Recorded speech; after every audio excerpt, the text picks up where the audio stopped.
Oh, I was going to tell you I fixed stuff. Today we have this Model B comptometer. Been kind of looking for one of these for a while. This actually is the last letter model comptometer that I'm looking for.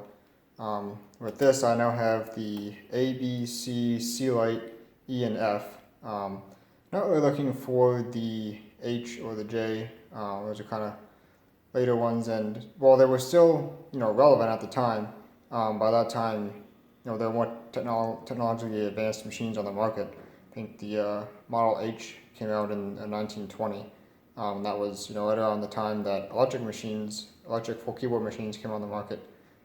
So I'm more interested in these earlier ones. And the Model D is basically non-existent. There's only one of those known to exist, so you never get one of those. But yeah, so this basically completes my collection from models A through F for the comptometer. Of course, I still need to find a wood box model, but that's another story. Anyway, they're in bad condition. The keycaps look pretty good. You can see some of them are a little bit worn here and there. These are, I've heard it called composition. I'm not exactly sure what kind of material it is. Some kind of plastic, and if you look closely at them, you can see it's grainy, almost like they took whatever material it is and kind of pressed it to shape. I'm not actually sure how they made them, but these seem to wear a little bit more, I think, than the later celluloid ones. You can see they're wearing off here and there, but overall not too bad. The case is not bad either. You can see that this is shiny. It's actually not supposed to be shiny. See, if we take a look, I think the sides are better. So if you take a look at the side here, up in the light, that's what color the whole thing should be. Yes, these were copper plated, but then they applied a brown lacquer over the copper plating.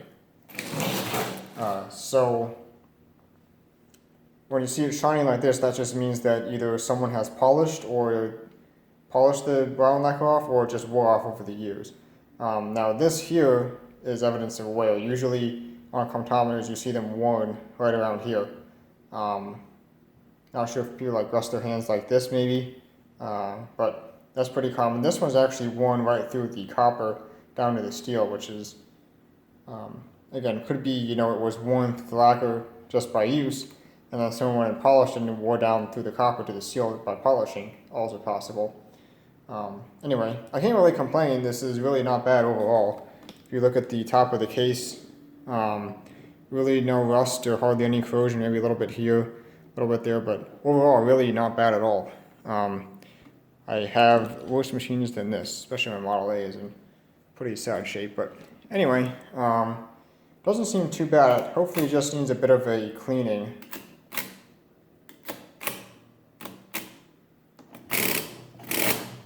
So it doesn't always clear out.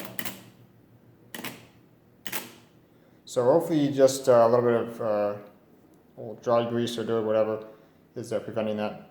But so let's get into this. Start by taking these two screws out here in the front. Take the front cover off. And actually, if you notice, the register window is even in pretty decent shape in this one. Usually machines this old, which I don't even think I mentioned the age. This model was produced from 1906 to 1909. Usually machines in this age, even some newer ones, this register, little piece of plastic here, is either missing or has a couple windows busted out. It actually has more screws in the front cover than later models, I think. I believe the Model F only has these two right in the front, so this one has screws all the way across the back. I'd noticed that initially. I'm going to pause the video for this, but this model basically set the design style for pretty much the rest of the shoebox type comptometers, which means these metal brown case models. Model A did not have this metal cover over the register, had a glass one. So the machine basically ended here, and then the register was down lower, and then the glass went from the front all the way back to where the keyboard started. on the Model A. I have a video on my Model A if you want to take a look at that. And this is interesting. So notice how all of these are the same color.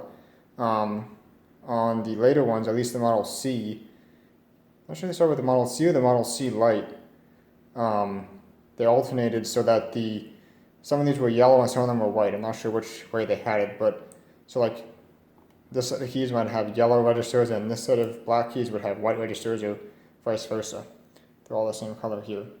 I don't remember on my Model C if they started with that, but definitely by the Model C Lite they had that feature. So I also have to take the crank off the side here.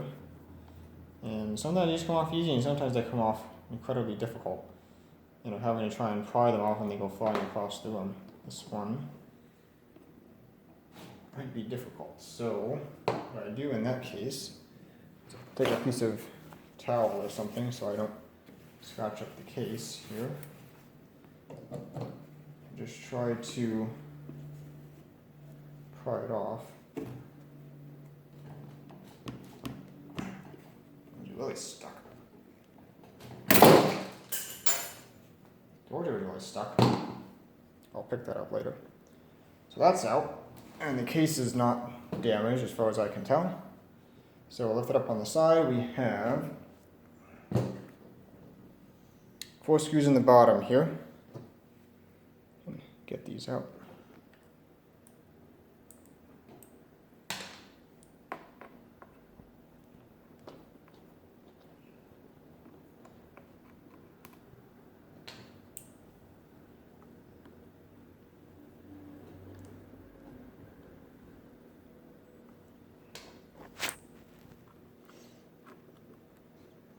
So the enhancements from the Model B to the Model C, maybe they lightened the keystroke a little bit.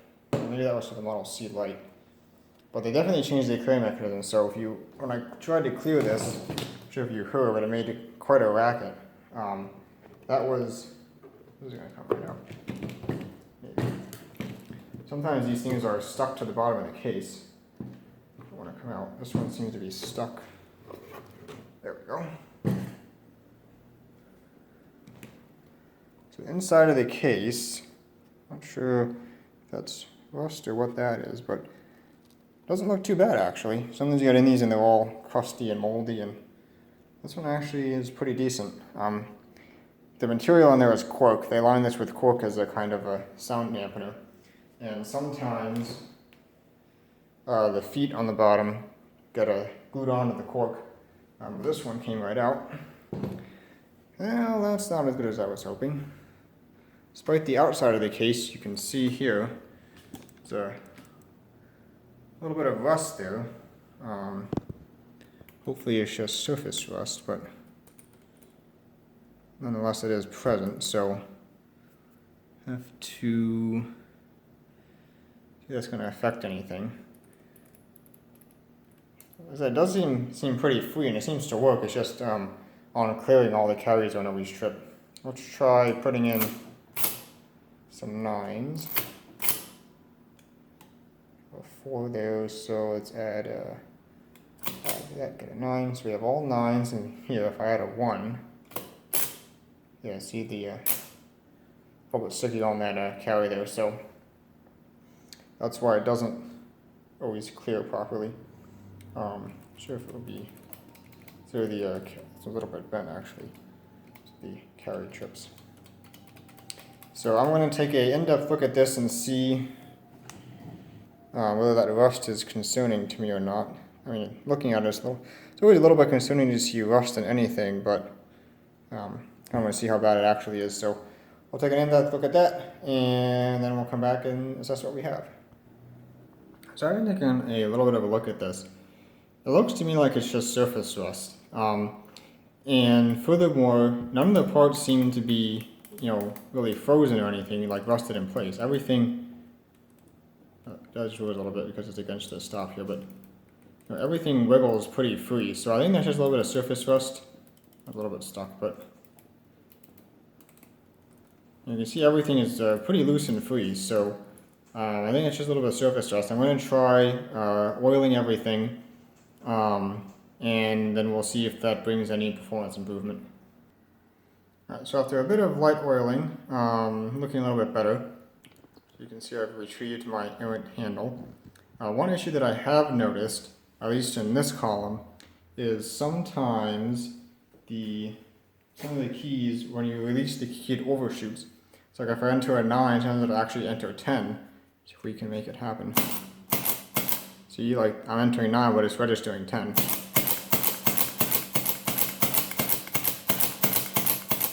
It should be like adding 9 plus 9 should be 18, plus another 9 should be 27, and so on, but it's coming back to 9 each time. So if you do it slowly, then it works.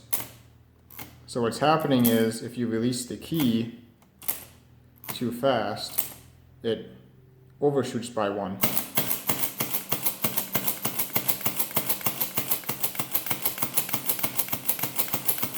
So we've got to look into that, see if any other columns do that. Now see, this one's working. This digit goes down 1 each time.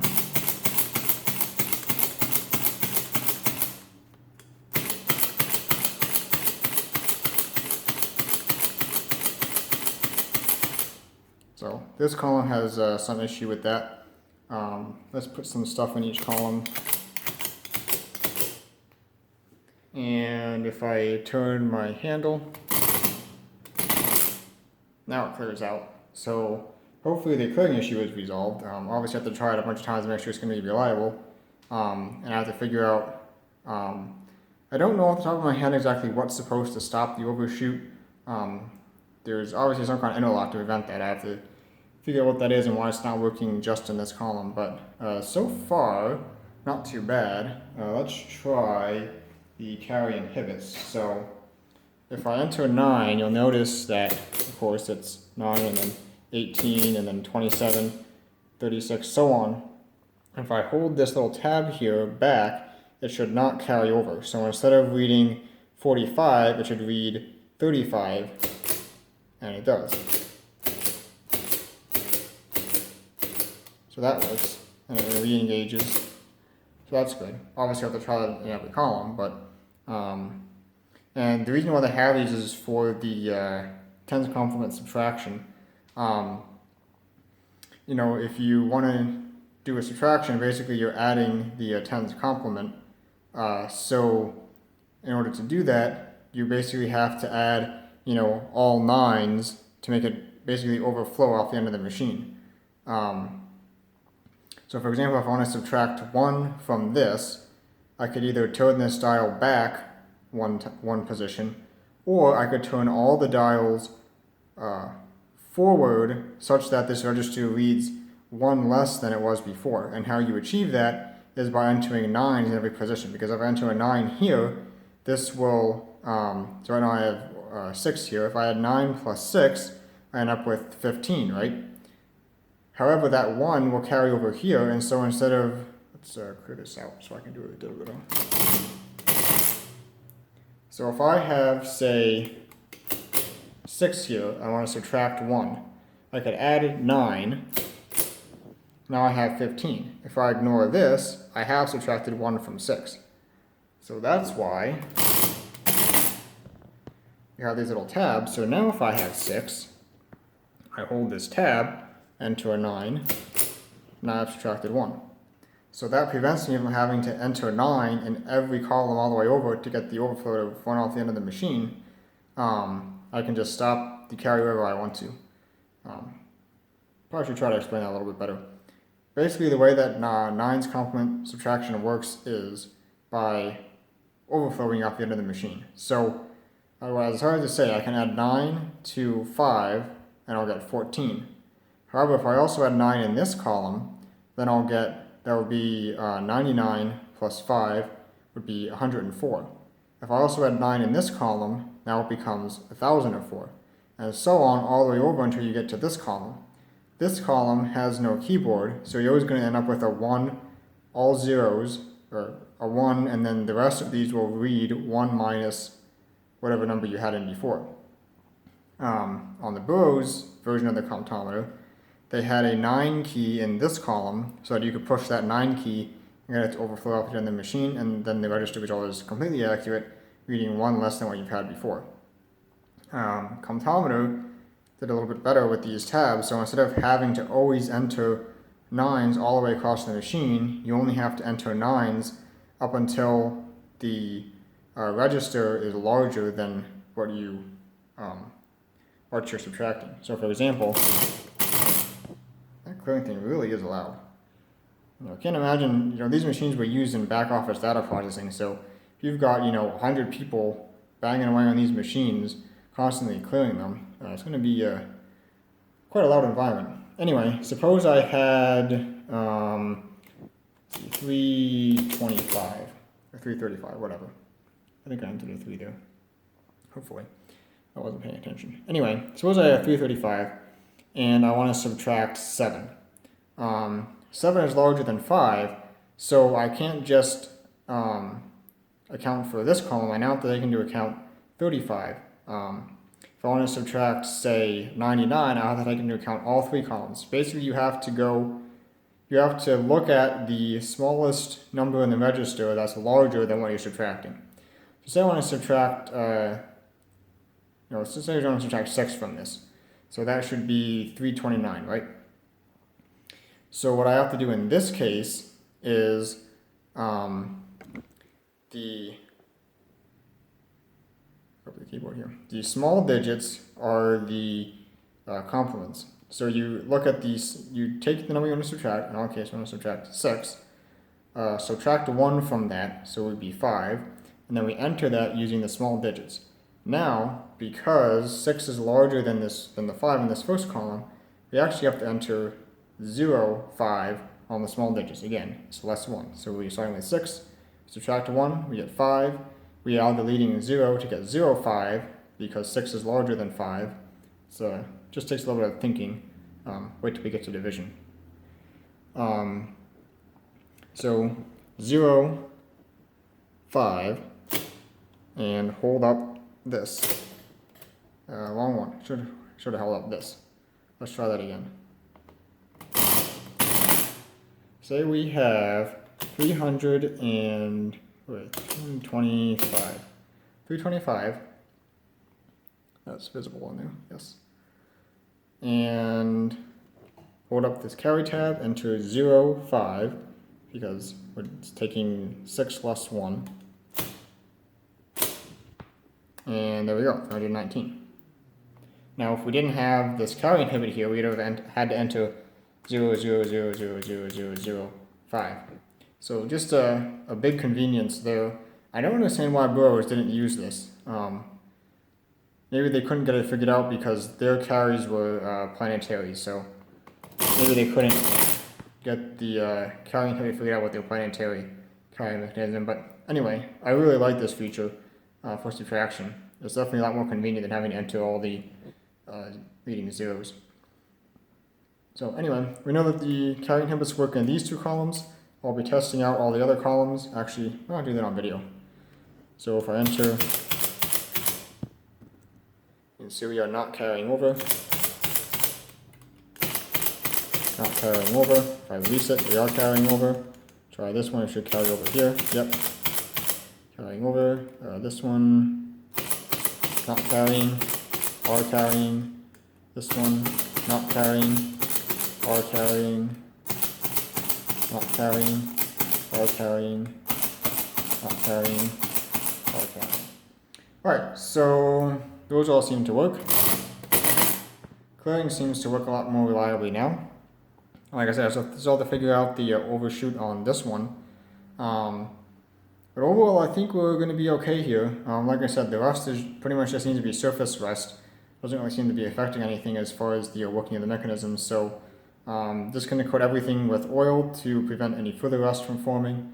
And since the rust isn't interfering with the mechanism in any way that I can see, I really don't see any need to dig into this. There's a lot of real tiny springs in here, and if this doesn't want to come apart easy, it's going to be easy to damage those little springs in there. So if I don't have to take this apart, I won't. Another thing is these digit wheels have to be adjusted properly And I don't know if there's a proper way to do it. Whenever I've taken these digit wheels out before, it ended up just being a game of trial and error. Like you put one in, see if it lines up, does it carry at the right place? No, okay, take it back out, tweak it a little bit, you already get the teeth lined up exactly right, because there is play in here, you know, so if you get it on the wrong side of the play, like if I had this tweaked by one tooth, then it wouldn't line up with all the other ones, and it may not carry at the appropriate time. So that's something I went through with my Model A, since that one was a lot worse than this. I ended up taking this register shaft out numerous times. In the end, I was able to get everything pretty much lined up, but that one was so rusty that some of these shafts wouldn't even come out, so it's still not in the best of shape. But anyway, I think this one's going to be fine. Like I said, that's why I don't want to take these out if I don't have to, because it's a rather annoying process to get everything adjusted properly with this amount of play there. And that's normal. All the Comptometers I've worked on have been like that. Sort of a spring-loaded play there. So something I did notice is this mechanism here has these intermediate gears here, which I don't think they have in the Model C. I'll have to get out my Model C Lite and compare. But I don't remember the Model C having those. It almost looks to me like these intermediate gears here are where the register is for the Model A. So just going off of that, it almost looks like they took the Model A mechanism, replaced the digit wheels in these positions with these idler gears here, and lifted the register up. Because like I said in the Model A, the register is down lower, and then there's a glass plate that goes from the front of the low front of the case, which, if we bring this in here, should really be able to see it here, but the front of the case here is below the register. In the Model A, the register, the top of the register is level with the front of this case.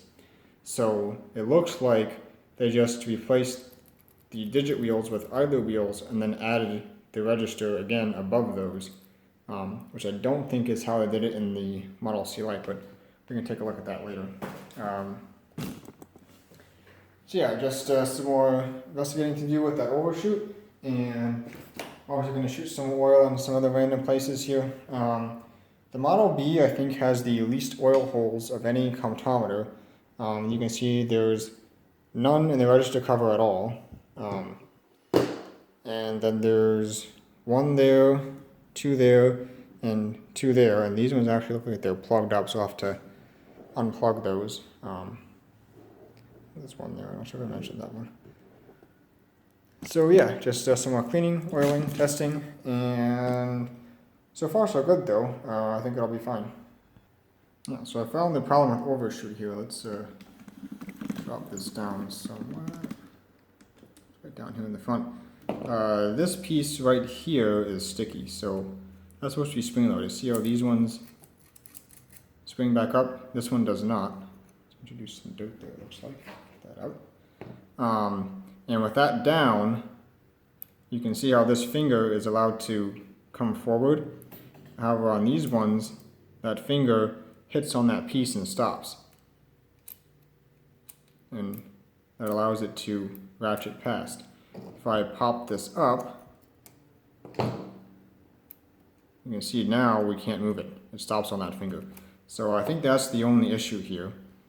If we just get that loosened up, hopefully. The spring seems to be okay. It just seems a bit sticky. I have already oiled it. See, we're getting somewhere a little bit.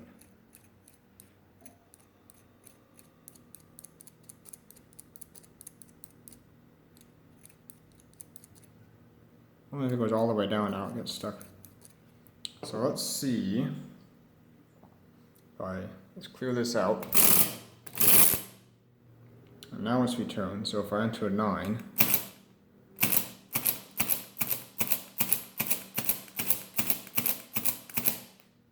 now it seems to be staying up, and the result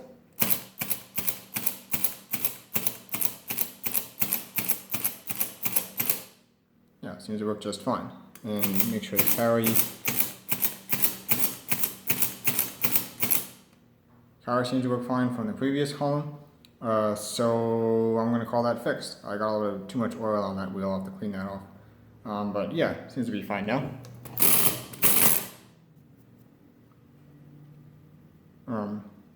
Something else I wanted to mention, this extremely loud clear mechanism is Felton Tarrant's second generation clear mechanism.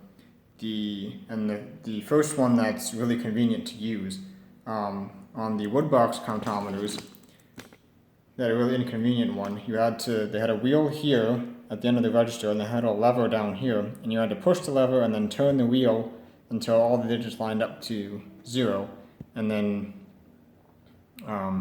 you got to release the lever and then turn it or something. But anyway, this just pull the handle backwards and forwards is definitely an improvement over that. And then the third generation clear mechanism, which is what they had in the C and C Lite, and from then on out, was a lot quieter than this one. See if it'll do it in slow motion. I know sometimes when you do these slowly, they don't always work. But again, that's talking from experience on my Model A, which is not in the best shape anyway. So what I believe these do is they just bounce the adding levers up and down to add 1 to all the registers, and then trip a carry all the way across. So if we go slowly, see, just adding 1 to everything, and then it triggers a carry all the way across to clear it out. On the C and C Lite and from then on out, instead of bouncing the, I think that's something different entirely. I have to take a secondary look at that. The C and C Lite, I think, had little knobs on each digit wheel, and they had little fingers that came in, and I think it has something that rotated the wheels until they stopped against the fingers, and then I think it still ended up triggering and carry all the way across though. So I think that just got them to 9 instead of this allowed way of bouncing the shafts, or the rockers rather. Like I said, we'll take a look at that when we're done here, just to do a side-by-side comparison between the B and the C Lite.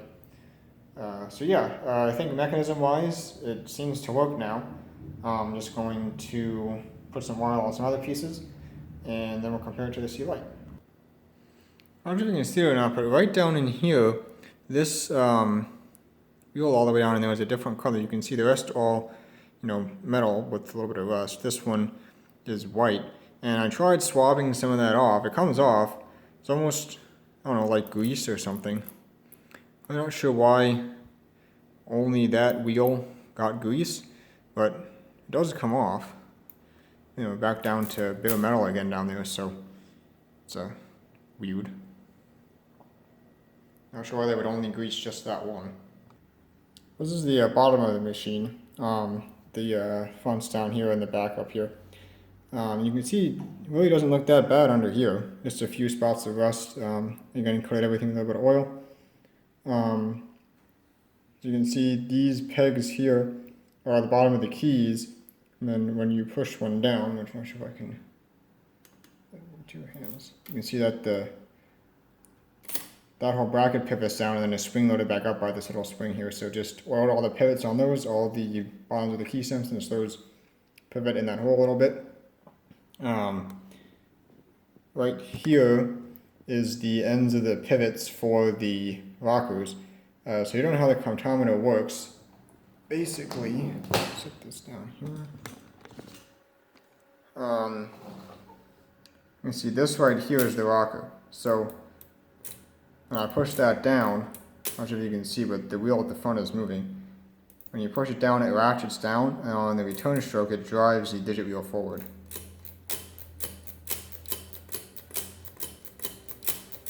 That extra loud click you hear is the carrying over to the next column. So these bars have teeth on the front of them to the section, and then they run all the way back and pivot on the shaft back here. On this other shaft is for the key stop lock. So basically, when you push a key down, we can see how this went down when the key got down to the bottom. So there's one for every other key. So notice 4 pushes down that one, 5 pushes down that one. The keys have little fingers here on either side, and on this side they push down the actual drive rocker.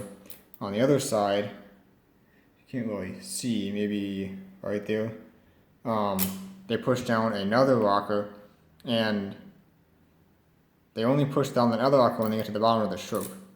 So let's see if I can show this. If I push this shaft down, notice how when 4 gets down to the bottom, it pushes on that other, I think that's coming through. When it gets all the way down to the bottom, it pushes on another rocker here, and then this enacts a lock which blocks this from going down any further. So the idea is, if someone comes along and really wails on one of these keys and gives a bit of momentum to this shaft, or this rocker rather, it won't go down any further than it needs to add to the digits. So basically the idea is, if you come in and wail on a 6, it's not going to add a 7 because you hit the 6 key super hard. When the 6 key gets down to the bottom, it trips this lock, which you can't really see, but there's some teeth on the back side of the front tooth section, a much bigger teeth, and then these rock forward and lock into there, so that this shaft cannot go down any further than the key requires it to. It's kind of a little overshoot protection there. So I hope that makes sense. The carry we're not going to really get into because you can't really see a whole lot about it, but basically there's a Snail Cam.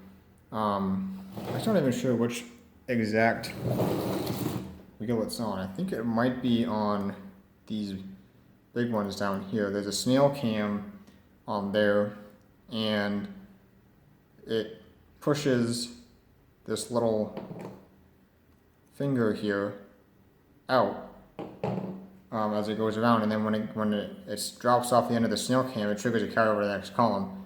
But there's also an interlock such that if you have a key pushed down in the next column, it blocks that carry from happening until you've released that key fully. And what that does is it prevents the carry from being absorbed by the return stroke of the key. So for example, if I push down, say, 3, 4, 5, but I had like a 9, 9, 9 in here, that's going to trigger a carry. 5 plus 9 is going to be 14, going to trigger a carry here. But at the same time, I'm also adding 4.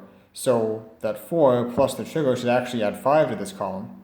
And if it allowed the carry to trigger while I was still releasing the 4 key, then the drive from the carry would be absorbed by the drive from the 4 key, which means that you'd only actually add 4. So it needs to wait until the 4 key is fully released and then allow the carry to propagate over to add the extra 1. That's kind of a brief description about how it works. Like I said, I can't really show you because everything is buried deep. I got a good view of it.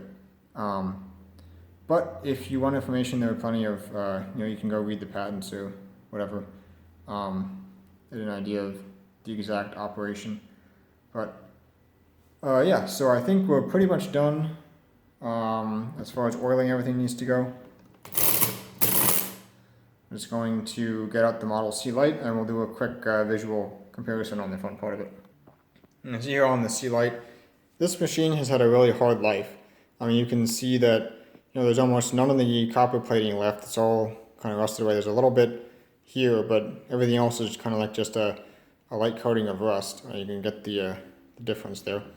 And this machine was used so hard, I think. Can you see this extra plate here? I think this machine was used so hard that it actually wore out the keyholes in the top of this plate here, because the only guides for the keys are this top plate and that pivot on the bottom. So I think this machine was used so hard it actually wore out the holes in the top plate, and they had to add this extra plate to get the keys to be sturdy again. But as far as operation, it works just fine. I should have won. You can hear how much quieter, but we'll go comparison that later. And you can see how the register cover is cut out for these screws. So on this one, you only have to take out these two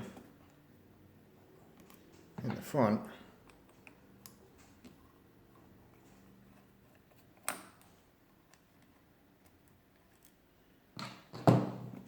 should just pull it off, like so. And here you can see how the different colors, yeah, I think I kind of messed that one up. Some of these are inlaid plastic, and on this one, some of them are missing. Actually, that wheel is broke. I'm going to have to glue that while I'm in here, if I didn't glue it already. I tried to fill in some paint here. Didn't come out the best. Versus this one, you know, all the digits are basically perfect. These two are a little bit lighter, so maybe they were replaced at one point. I'm not going to worry about trying to get these all to be perfectly white. They're perfectly readable as is, I'd rather not mess with it. So let's get this one out of its case and we'll do a little comparison. Alright, so they are side by side. You can see some differences, like this big bar in the front here. It's not present on the Model B. And let's see, I was wrong. These intermediate gears are here actually, but they're a little bit fancier. In the Model B, they're just idler gears. In the Model C, it looks like they have kind of a little ratchet on them. Not exactly sure the exact functionality, but additionally, you can see this extra gear here. So that is for the clearing. So if I rotate this handle, you see that one thing is a lot quieter, and another thing, there's this tooth section here, which you can't see because it's on the side. There's this tooth section here that rises up. So let's try entering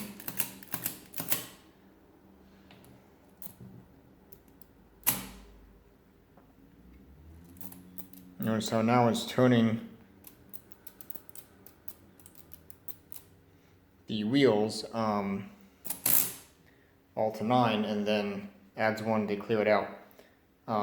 Versus the Model B, which adds 1 to all the wheels just by locking them. So it looks like on the forward stroke, it does nothing. Actually, when it gets to the end, it pops everything to 1, and on the return stroke, it does all the adding. So that must be what these are for, little ratchets on there. They'll ratchet here, and then on the return stroke, they grab, and as this rotates the other direction on the way back down, it moves them all to 9. Must be how that works, I guess. I didn't look too much into the exact working of it, but compare that to the Model B. If I have something like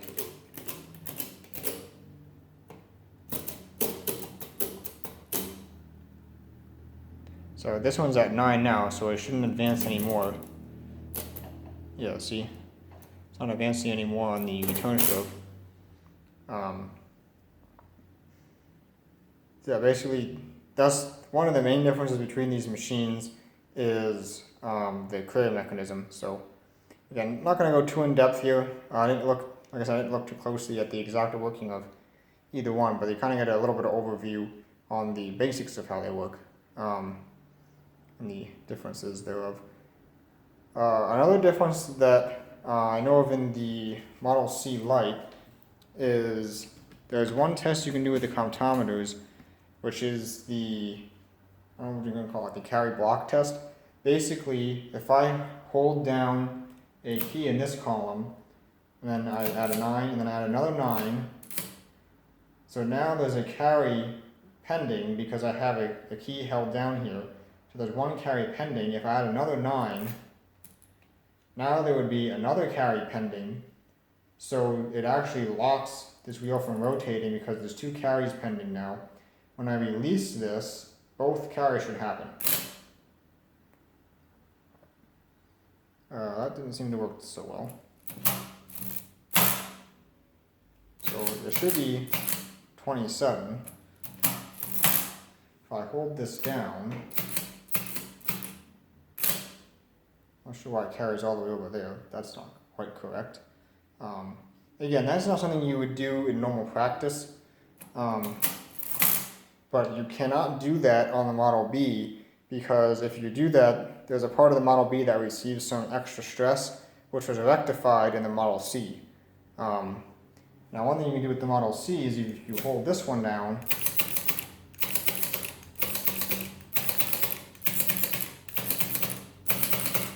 So they all walk all the way across the machine. And you release them, they all propagate over. So see, seem to work there. Like this would be 27, but because we had a 7 here, it's 97, and then so far all the way across. So that's at the very end, but anyway, the point is you cannot do that on the Model B because you might break something. When you have carries double pending on the Model B, there was some kind of issue with that, which they rectified in the Model C. So the A or B don't do that test. Anyway, just something interesting to demonstrate. Take a look at the side here. It's going to be hard to get in frame, but the difference in the, so this piece looks pretty much, oh no, that's different as well. It has the same hook on the end, but this one has this big swooping piece, versus this one has this piece here with the bumps on it to lock those. You can see it pushes it on this little peg. Get a good view of that. So, yeah, like I said, not a real in-depth comparison, but just to kind of give you a look at the two different machines here. So let's put this back together and we'll do a little demonstration. So we'll go with everything all back together. So if I enter something like 1, 2, 3, 4 here, and here, and then I wish to clear both of those out, I hope you can hear the difference. I'm not sure how it's going to sound with the camera compression, but this is significantly louder than this one.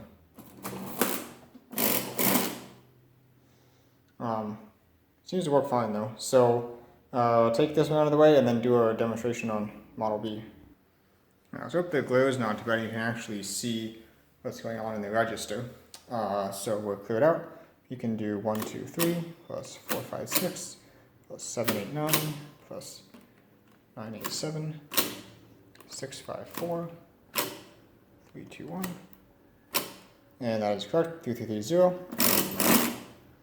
You have to be careful on these earlier ones if you don't push the key down all the way. So for example, say I was going quickly and I pushed 8 but I didn't push it down all the way.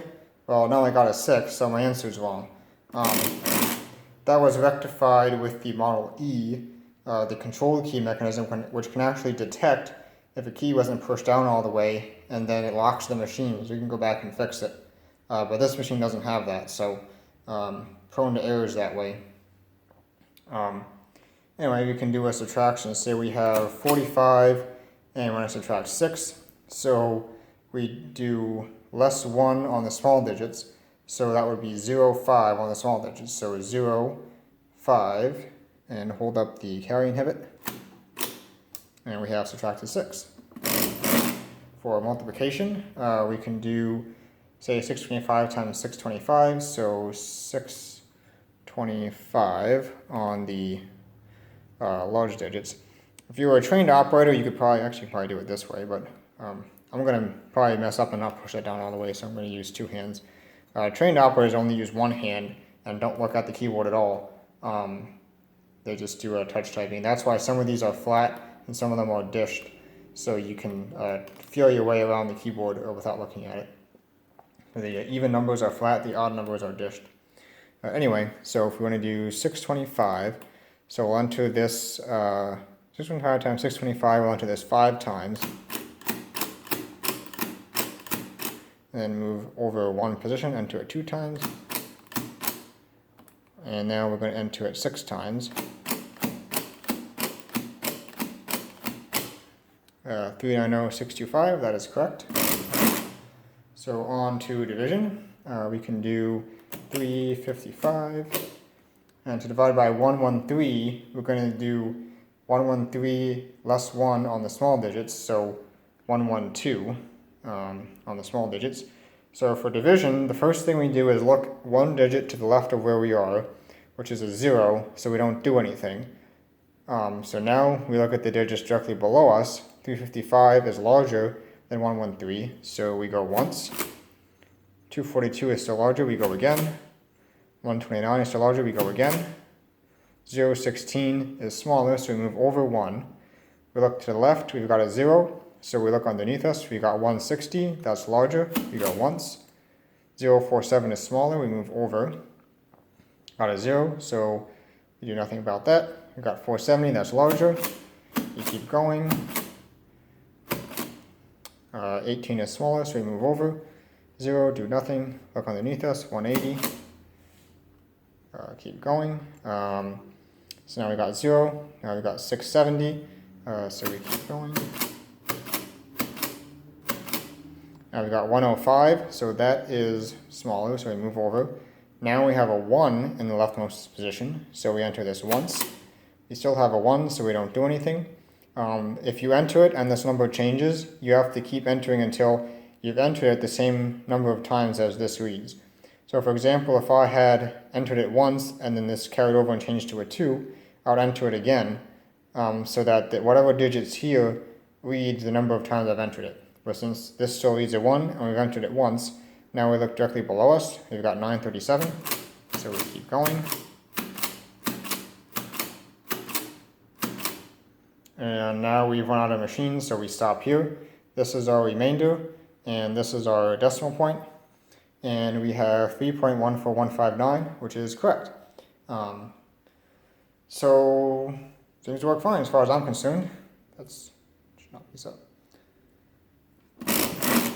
So I think that's going to be about it for this one.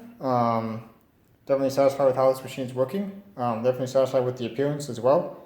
So usually these composition key tops wear down, but these are really not in bad shape at all. So yeah, hope you enjoyed this video, and thank you for watching.